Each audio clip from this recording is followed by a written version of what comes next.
Welcome to the Things I Wish I'd Known podcast, where guests share learning from life experiences to help others on the same path.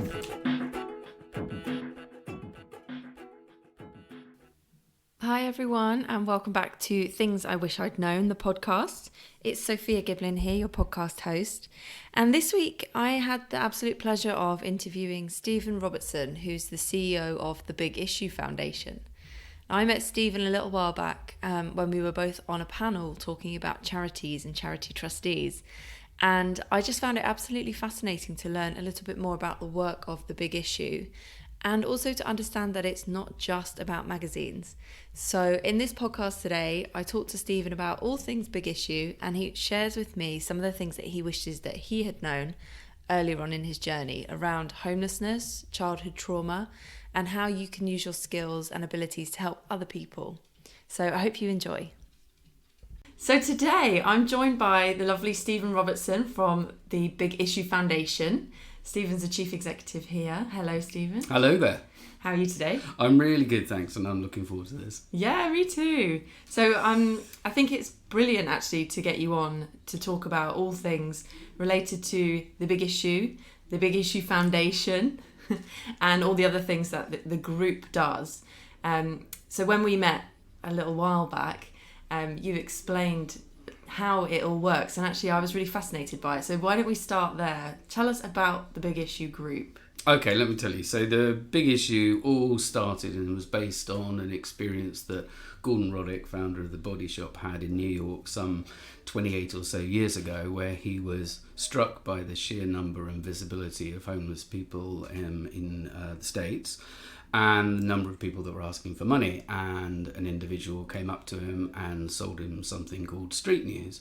And this was really one of the original street papers, and it captured Gordon's imagination because rather than just handing out money, buddy, can you spare a dime, he realised he was entering into a commercial transaction, and the person that he was interacting with was actually working. When Gordon came back to the UK, this idea has stayed with him, and he hooked up with the Big Issue founder, John Bird, who now is Lord John Bird of Notting Hill, no less, but at that time was a printer. And they went back, in fact, a very long way. Somewhat amusingly, they met in a pub in Edinburgh many years before, when John Bird was on the run from the London Metropolitan Police for crimes and misdemeanours he'd been committing in the capital city. Oh. So a bit of an unusual meeting, as it were, but they got on well, and they really struck it off. John grew up in what most people would typify as a poverty-stricken family. Right. He left that family without being able to read or write, had various experiences of homelessness and being entertained at Her Majesty's pleasure. In fact, it was when he was inside that he learnt how to read and write. So not perhaps the typical person that most people would think of investing something in the region of £500,000 into setting up an organisation, but bravely or naively, that's exactly what Gordon and Anita Roddick did. And the magazine was born and has always operated on the same basis. Firstly, it's an asset-locked social enterprise, so it's a business, but the money that business makes goes back into making more copies of the magazine and looking for other routes to help people out of poverty and homelessness. The magazine is written by professional journalists. Mm-hmm. The circulation forms the basis of the rate card against which advertising is sold via Dennis Publishing, who sell many magazine advertising that most people would be familiar with. And that circulation is north of an average of about 80,000 copies or so a week. But that circulation is not what's sold to us collectively, or the people who are listening to this podcast, as in the general public. Right. That circulation is the number of purchases made by homeless people or people experiencing poverty and social exclusion, who buy magazines with their own cash, and they sell them on twice the price they pay for them. So they buy them for £1.25, sell them for £2.50, and they keep the profit that they make. So the magazine was set up to give people an opportunity to earn and work and take control of their destiny in a way that isn't committing crime. isn't begging, and is in fact a legitimate business enterprise. So that's where it came from. There's probably an average of, let's say, about 1,500 or so vendors across the United Kingdom. But within the Big Issue, there's just over 70 people, and in the Big Issue Foundation, which I'll explain in a mo, there's 25 of us. So there's less than 100 people compared to 1,500 or so vendors. And the impression that people have is that the organisation would be very big because of the visibility of Big Issue vendors. But in fact, the inverse is true. And it's unique and it's represented in that way, and it's fantastic because it's all about the work that people are doing on the streets of our country to earn a living. The Big Issue Foundation, moving on, is the charitable arm of the Big Issue, and in simple terms, it's our job to provide services that help you tackle the issues that might have brought you to us in the first place, might have arisen from your experiences of homelessness, mental health, drug and alcohol addiction, accommodation, and it's our job to provide that service that means that your journey that begins with a magazine also incorporates the other things in your life that might well have been holding you back or are barriers to your future. So we do that alongside the Big Issue magazine, and we work in partnership with a host of organisations, getting each vendor to the relevant support that they need rather than making them come to the support we think they need. Yeah. So this is where we can keep small, and we turn over about £1 million a year, so we're not the biggest organisation in the world, but because we don't have to do all of that other complex work, and many of our partners are funded on the basis of working with people who are chaotic and hard to reach, we don't find Big Issue vendors to be chaotic and hard to reach because there's a product that comes out every Monday that they buy with their own cash, and therefore they're our customers and not our clients. And they're exercising their own economic choice in choosing to do this. They're not employed by us. It's an opportunity for them. And so our engagement is very different with this group of people than perhaps some other organisations are. So that partnership means that they can also work, those other organisations can work with our vendors who might not normally get to those services.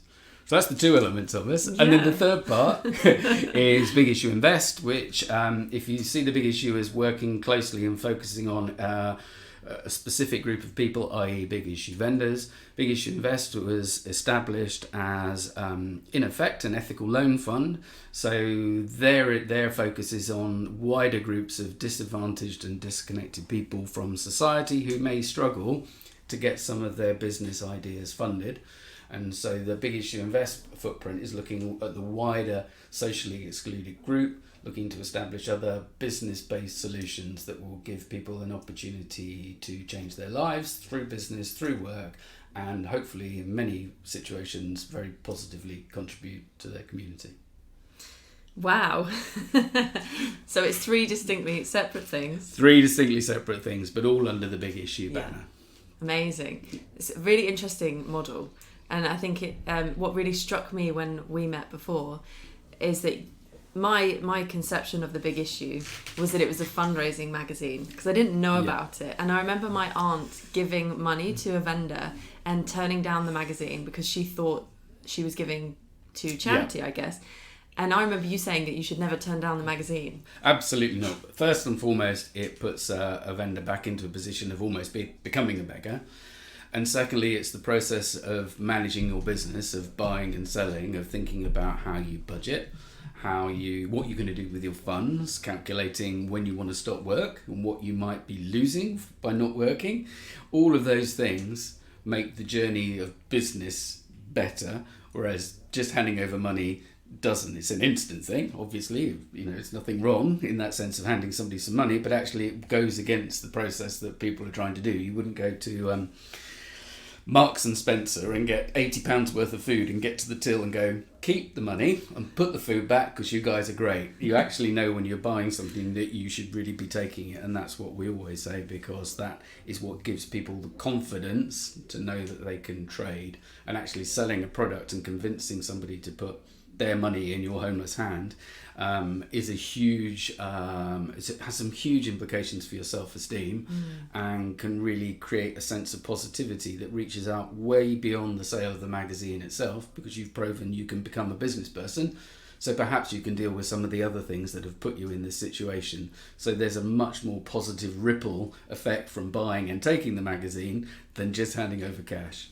I think that's such an interesting way to look at it. And since you said that, I make it my mission, if I see a big issue vendor, to buy a magazine off them. And that's brilliant. I also hope everybody that's listening to this podcast who didn't know that will also engage in trading with absolutely. And if you don't even want to buy a copy of the magazine, you still talk to your local vendor and acknowledge their presence. You know, for some vendors they can be stood on the street for 2 or 3 hours and nobody's even said hello or no thank you. And sometimes people can be quite negative and will say things like get a job when the person is clearly at work already and the person that's saying it is actually late for their own job. So actually there's a huge amount of value just in interacting and recognising people are there. There's a good footprint from that as well. So please buy, please read, but please acknowledge and please chat. It can change someone's day very positively. Love that. Thank you for sharing that. So you've been in your role as CEO for quite a while, haven't you? I've been CEO Big Issue Foundation now for around 11 years. 11 years. So quite some time. So I bet there's a huge amount that you've learned in your journey. Yes, I've learned a huge amount actually. I think prior to working here, my job was Director of Commercial Operations at Shelter. So I was running originally their chain of charity stores, which I took from about 60 to about 120 across the country. Shelter Trading, which is a Christmas card internet mail order business, and Shelter Training, that sells commercially housing and housing related skills into the housing sector. So it was all the commercial work that wasn't fundraising. The money we were making funded Shelter. It's a very big organisation. There were probably something in the region of 700 or so volunteers in the shops alone, for example. The attraction of coming to the Big Issue, but also the strange thing was that I went from a very large organisation to one that was really, really small, which is what I wanted to do. But it's a very different sense when I'm sure you've had experiences yourself in a small organisation where there isn't a lot of infrastructure to do stuff. You have to do things, otherwise they don't happen. You can't blame the marketing department because there isn't a marketing department. You have to blame yourself. Yeah. And I can remember getting an email when I was here that really underlined it for me, where somebody said, has anybody seen the flip chart? And it was like saying, has anyone seen the pen? We only have one and we share it. And it was suddenly that moment of, oh yes, this is very small. So you have to think quite differently about how this actually works. Yeah, for sure. It's a funny one, isn't it, being in such a small organisation? I mean, we're at Big Issue HQ today and everything is here, right? All the three. Yeah, all the three entities are here. The editorial team is based in an office in Glasgow. And then we have small lock-up shops, which are effectively sort of fags and mag style stores in places where there are large densities of homeless people that can support those costs, and magazines are sold in, for example, London, Birmingham, Bristol, Bath, places like that have a big homeless problem. That's where we have a small footprint. So that's the distribution or so of the 100 or roughly 100 staff that we have. Got it. I'm sure there's going to be a whole host of things that you can share with our audience here really around homelessness. And I think when I was thinking about interviewing you for the podcast and bearing in mind that our audience are very much focused around working with children and educating people who work with children about how we can help them. Yep. I'm just super interested to hear some of the things that you wish you'd known and whether they are what they might be. Oh gosh, that's a big question, isn't it? I suppose sort of factual insight, particularly gained in my experiences with the Big Issue, because Shelter does a huge amount of really good work, in effect advocating for and legally enabling people who are at risk of losing their housing to maintain that. Whereas the Big Issue sits in a space with many individuals who are actually not housed and are, not that the two are comparable, but in some senses in a worse position as a result of having no home at all, and as individuals. One of that population of people that we work with has changed demographically over the years, but there are some commonalities, and particularly experiences of early childhood trauma can have a huge impact on people's ability to cope and deal with the world.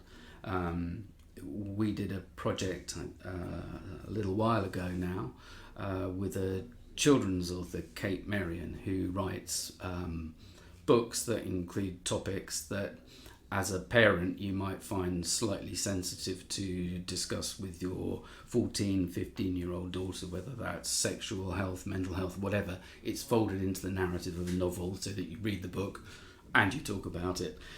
This book was called Runaway Girl, and it was clearly the story about somebody who leaves home and the result of that experience when they become homeless. I did a survey of our vendors when we were talking about taking part and contributing in terms of a forward to this book and some work we could do around it. And it became pretty clear fairly early on that actually quite a lot of our vendors had experiences of running away as children. Right. If you take that to its more sort of extreme end, the process, the idea of absenting oneself at a time of crisis can be learnt early and repeated through life when presented with other crises. So one solution is to go away. That might be to leave your home, leave your relationship, leave your job, absent yourself and effectively close down. And certainly there were some parallels there that I think you can certainly see the consequences of early things that happen to people in their lives. It's not exclusive. There are many other drivers to it as well, but it is quite a common experience. That's really interesting. So that absenting yourself, I've not sort of heard that term before, but kind of not wanting to address or deal, or not being able to. But perhaps a whole complex, maybe many of those things. We did a small tour of some schools with the book, and Railway Children were also part of this project as well, which is a homeless charity set up to help young people. And when we went into schools, through the process of talking about both the book and our organisations, it brought things out in some of the young people that were listening that their teachers didn't know. And I can particularly remember one young person saying that their parents had been arguing so much one night that they'd left home, slept in the park and come home in the morning and nobody knew they'd gone. Wow. And as a for instance, I think one could interpret that as not being able to cope with a situation and absenting oneself with it, rather than having the ability, in whatever way that is, to deal or engage with that, can become a learnt response to situations that are too intense. Yeah. And therefore becomes a coping mechanism, almost maybe sometimes a subconscious coping mechanism about how you try and deal with life. It's not uncommon for some homeless people who get rehoused to find the process actually of having somewhere to be more complicated than having nowhere, and that they might abandon a tenancy and it will be discovered that unopened bills, the things that we know we need to do in life, haven't been dealt with, and the person's effectively been homeless indoors, and that they find the idea of not being indoors easier than being inside. So there are definitely things to take away about the extent of people's life experiences and the kind of influence that can have on people over a long period of time. Wow. I found it really fascinating when I watched Professor Green's documentary on homelessness, because there were a number of people who were homeless on the street and then moved into shelter or housing, who then put themselves back onto the street and I couldn't quite understand the driver behind it, but actually what you're saying is really interesting. It's like I think it can. I think that sometimes people will say, "Well, I have more relationships and people I know outside than I do inside. Being on my own indoors is not as healthy for me as being outside with other people, even though that situation can be dangerous and risky and not good for your health, or many of the things you might associate with being outside, for sure. But actually the fact that it can be someone's community can be very important for them. And that kind of relates back to that notion of running away as a child, you're potentially running away from unsafe relationships or relationships with parents or caregivers that don't feel supportive or... Yeah, I mean, I think it's that's true, and I suppose, you know, maybe it's about sort of concepts of what sort of security feels like and what it feels to be a young person needing something from a sort of mature, grown-up adult that can't get it. And one of your options, if you can't get it, is to look elsewhere for it. Maybe finding yourself in inadequate relationships in the future, or feeling inadequate about yourself. There's no one truth here, but I think you can see that there are opportunities for one thing to have a knock-on impact for other decisions that you might make later in life. Yeah, absolutely. And I guess it gets more and more complex kind of the later down the line. Yeah, I think it does, and people can develop mental health problems, drug and alcohol problems. Sometimes people will focus more on the sort of drug and alcohol issues rather than the origin of where some of those needs that were unmet were being filled by other things, taking your mind off something, not being able to think about something, only being able to think about it if you've put yourself in a different mental state. Whatever those things could be, the chances are they're as a consequence of something else that's happened rather than the driver itself. I don't think there are many people who wake up and just decide they want to become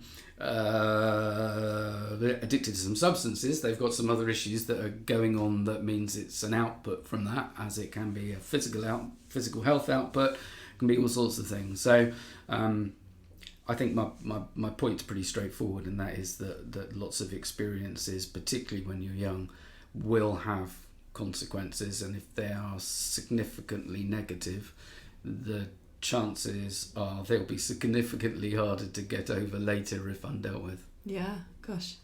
So the message really is that support early on is absolutely really the best. Support early on is really important, and things aren't always what they seem, I suppose. You know, one of the, you know, as I was saying with Kate's book and our trips to some of the schools, was the idea that actually it was by us talking about and sharing things around the book and our experiences, the issues that the pupils had that had gone unnoticed to the teachers came out.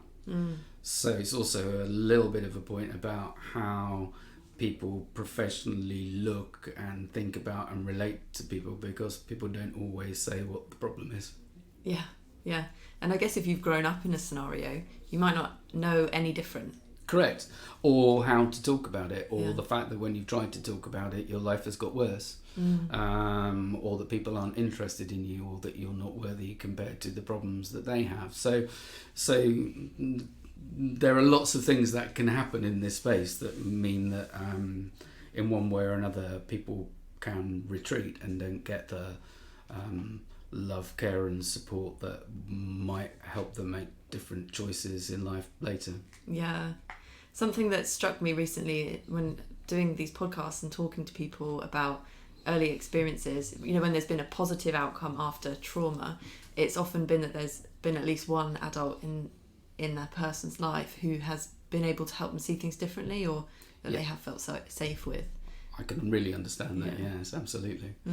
So I suppose the message as well for people who are working with children, young people, is to be that, if you can, that safe and secure adult that they can relate to, talk to, even play with, just spend time with, feel safe with.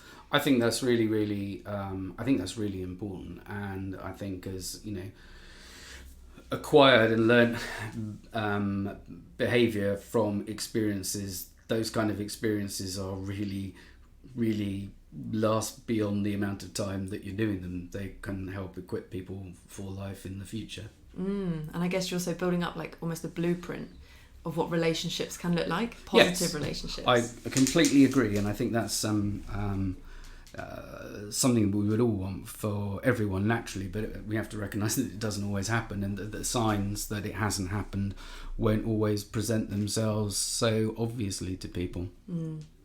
Yeah, so what should people be looking out for? That's a really good question, and I think there isn't an easy answer. I wish that there was. The most important thing, I think, is trying to establish some sense of relationship that allows a free-flowing conversation to take part, to show curiosity and care for an individual, to have an inquiring mind when you're talking to them, to think about what they've said before and remember that, and try and take yourself out of the situation that you're imagining for the individual, and show that real interest and curiosity in that person, so that they have the best chance they have of opening up to you. Amazing advice. Thank you for sharing that. It's okay. Really valuable. So what other fascinating things have you learned, or that you wish you'd known a bit earlier on? I suppose one of the things I've always tried to do is take myself slightly out of my comfort zone and try things that I don't know what to do or how to do them. So I've as well as help setting up the charity shop group, the ACS. When I came here, The Big Issue, I became a founding trustee of Pathway, which is a medical clinicians-based approach to helping homeless people with their experiences of the healthcare system, primarily in A&E. As a for instance, that is not an immediate area of my skill set. I am not a clinician or any of those things, but that put me into a very different set of experiences with a very positive outcome, and in an area that I felt perhaps we struggle the hardest at The Big Issue to make a difference with, which are the health consequences of people's long-term choices. In other words, the things that somebody might have done and experienced over a long period of time will have the inevitability of limiting your life. And we can't undo that.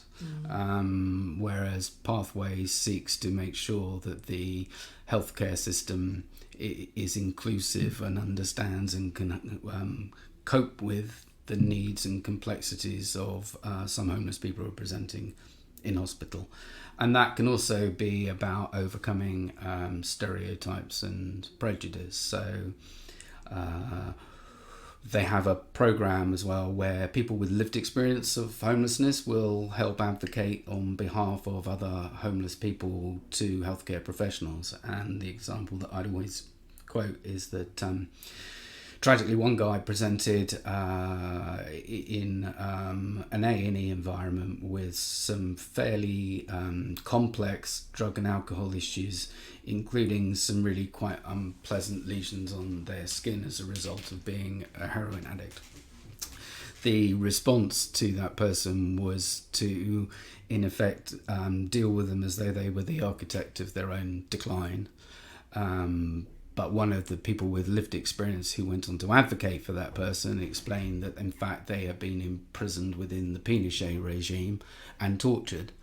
And once the healthcare system began to think of this individual as a victim of long-term torture, the response to the problems they were presenting were very different. Anything that you can do, I would always say, that doesn't immediately feel like it's in your comfort zone, actually can put you into new experiences that would never come your way unless you went out and did it, even if you don't feel in any way qualified, which I certainly didn't.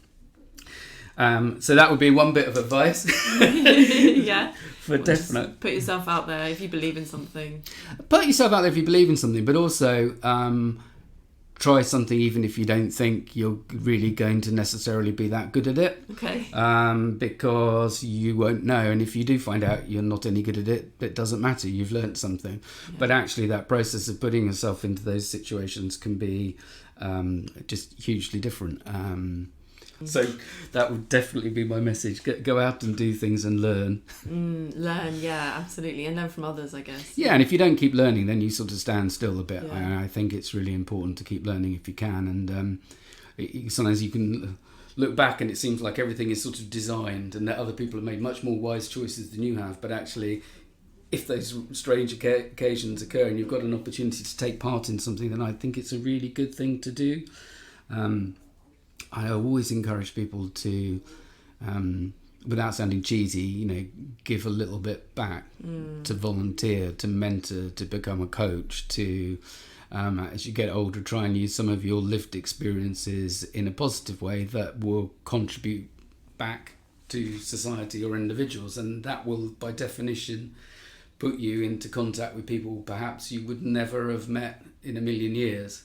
And is therefore it also kind of helps the journey open up in front of you, rather than knowing exactly where it's going to go. You just go, yes, I'm going to try this and see what I can add. Yeah. So lovely bit of advice. Thank you for that one. And was there anything else that you wanted to share with us? I guess the thing I've thought about, I suppose I had to learn a lot of, particularly here at the Big Issue, is the value in sharing and the value in storytelling as helping people understand things, that you can sometimes explain things to a greater extent when a story will get you there just as quickly to illustrate a point that people can take away and see something more of for themselves. So I guess I've always tried to use the lived experiences I've had to bring a point forward, but also to explain sometimes how things happen. So, for example, one of the things that I've developed in partnership with some of my colleagues over the years is a learning and development program that takes groups of professionals out of their own environment and puts them to work with Big Issue vendors to understand a bit about what resilience means, to understand what it's like not to be who you know yourself to be, but who others think you are. So if you have a job in a corporate environment where you use your status and the title of that job or the name of that organisation to help you get to somewhere, maybe you're a lawyer and you're wanting to argue with a judge, if you're actually out on the street and people think that you're a homeless person, you'll be treated very differently. This has been a successful program for us, but it all came about by chance, and me saying yes on a day when we had some people from High Street Retail Bank who wanted a volunteer day, and I could make it sound strategic, but we didn't know what to do. So we thought we'd take them out to meet some of our vendors because they're nice people. Yeah. And on that day, the banking guys basically said, look, we can sell mortgages and ISAs and investments to people that have come in to get £60. We are very good retailers, so we'd love to work with your vendors to give them the benefit of our skills and knowledge and experience so that they're financially better off at the end of the day. And we thought, this sounds like an interesting idea. I spoke to our vendors. He said, well, it's going to be a different day, but why not? It'd be a laugh. But of course what happened was those professional high street retail bankers, as soon as they held up a copy of the Big Issue magazine, which is a piece of A4 paper, nothing more scary than that, not a knife, not a gun or anything else, weren't high street retail bankers. They were a member of the homeless community, and they were ignored, in some instances insulted, and generally had experiences which for many at the end of that day, they came to realise two things. Firstly, that some of the experiences they'd had were in fact the attitudes that they had held before the start of the day, and they felt not great about that, and determined to make a difference. And on top of that, the people that had set out to provide professional retail training to homeless people had been the recipients of professional retail training from homeless people. Wow. Which meant that through this journey of change we created over the years, and last year we had over 300 people through this program, people who become personal individual advocates for not only our cause but actually thinking differently about the world that you see, and that your behaviour can still, if modified, make a difference that you never even realised. That, I think, is a great thing that has a life of its own, and good things come back through that because other people are doing that work. And it's not us, it's what people's lived experiences are like, and that takes them on their own journey, and that for me is a really exciting thing. That sounds incredible. I love that. I suppose it's that bringing awareness to the stuff that's so ingrained, like culturally. Absolutely. Without prejudice. And I go back to my point about drift and chance. Unless the person who'd said that at the start of the day had said that, it would have passed perfectly well, and we would never have done it, and we wouldn't have impacted on the range and diversity of people that we have as a result of having developed that program. So it goes back to my point about, if you want to try something, sometimes some amazing things come out of it. And if we'd sat in a room and somebody said, can you come up with a homeless person-led learning and development strategy, we'd have been looking at some blank flip charts flip chart for many years. So the message to me, underneath all that story, is that actually, from trying stuff, even if it sounds crazy, sometimes it's fine to learn from your mistakes, but at other times you do things that are even more right than you ever thought they would be. I love that. Well, that's such amazing advice. The insights that you've been giving, and it's not just on a homelessness level, but on like a strategic and organizational level as well, I think is really valuable. Because I don't necessarily I think when people think about charity, at times they might just be thinking it's stuff for free, give donations and work for free, but actually I think more so is changing. The landscape of charity is changing. I think entirely right, and I think there's so much to be said for thinking about it's the people and the purpose that you're working to fulfill. It's not the idea of just doing good or trying to make good things happen. It's actually about how you can empower people to feel as though they're in charge of their own destiny, either the people that you're working with directly as a charity or the people that you're engaging with, and what they can add to that as well. There's a lot more than you can add on top of money. Yeah, totally. So hopefully you're feeling inspired, everybody who's listening, to Stephen's wonderful words of advice and things he wishes he'd known. So thank you so much, Stephen. My absolute pleasure. Thank you. So there you go. I really hope that you enjoyed this episode of Things I Wish I'd Known. Stephen's a really fascinating guy, and I love the work that they're doing at the Big Issue Foundation. So kind of the main takeaway for me was thinking about that concept of absenting yourself. When is it that we might do that when things get too stressful and too tough? And let's think about children and young people that we know who also might do that, so that we can spot those signs early on to help children have the best life outcomes. The other thing that's really struck me about talking to Stephen is that, the Big Issue is a commercial venture for people who are experiencing poverty and homelessness. So your Big Issue vendor is just basically a newsagent without a shop. They just happen to be a homeless person who is trading so that they can earn money rather than begging to get money. So please make sure that when you see a Big Issue vendor, you buy the magazine, you take the magazine from them, and you engage in trading to help them build up their confidence in their business that they're selling. We're all just trying to get by, and that's the way that they are able to do it. So if you don't have change on you, make sure that you do just at least acknowledge your Big Issue vendor's presence. Talk to them, find out about what they're doing, and just be a nice, kind person. If you're interested in the work of the Big Issue or the Big Issue Foundation, you can get involved at bigissue.org.uk. And Stephen also told me that they're doing the world's biggest sleep out on the 7th of December at the Kia Oval in London, which is the cricket ground, raising funds to change the lives of Big Issue vendors through the Big Issue Foundation. So if you're interested in that, go and take a look as well. And thank you so much for tuning in today, and I look forward to seeing you on the next episode.